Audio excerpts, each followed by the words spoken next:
Sugatan ng 2 pulis sa Marikina City matapos silang kagatin ng isang lalaking nagwawala sa bubong ng bahay na kanila namang nirespondihan.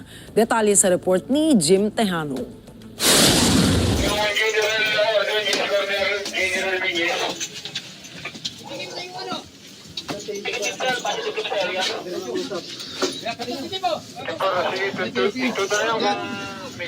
Dahan-dahang inakyat ng mga tauhan ng Marikina City Police ang isang bahay sa Marikina Heights, Miyerkules ng gabi.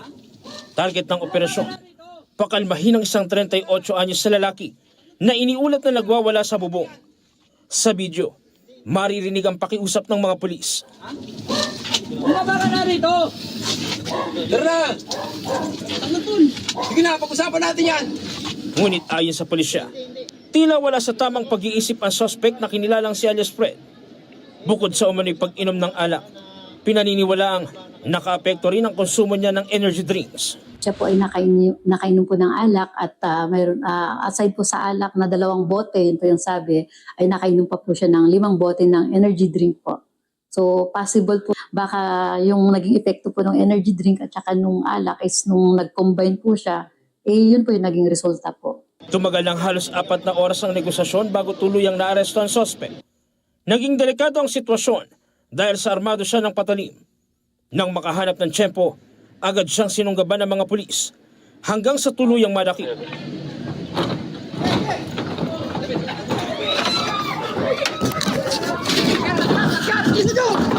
Sa gitna ng komosyon, kinagat ng suspect si Patrolman Jerwin Paner sa tagiliran. Habang pinoposasa naman, kinagat din niya sa kaliwang bahagi ng tenga si Patrolman Jerry sa sutana. So nung may kausap na po siya sa cellphone, yung kapatid niya po na nasa Zamboanga, yun na ilapag niya po yung kanyang kutsilyo. So from there po, yung isa nating pulisya, Patrolman Jerwin Paner po, sinunggaban niya na po yung lalaki na hanggang nagpagulong-gulong po sila kasi nga talagang gusto niyang tumalon. Nasa kustodiya ng Marikina Police ang suspect na maharap sa mga kasong direct assault, alarm and scandal, disobedience to person in authority, at illegal possession of bladed weapon. Aminado ang suspect na dati na siyang nakulong noong 2016 sa kasong homicide. Paliwanag niya. May problema ako, tapos hindi ko ganong sa buhay. Hindi ko ganong ayos yung buhay ko. Tapos may tao pong nagkano sa akin, tapos kailangan ko sa paglalakad ko, kaya yun, bakit ko sa taas. First time makulong o kami? Dati na po ako nakulong, pero Anong kaso? dati ako nakulong sa kasong homicide. Sa drugs,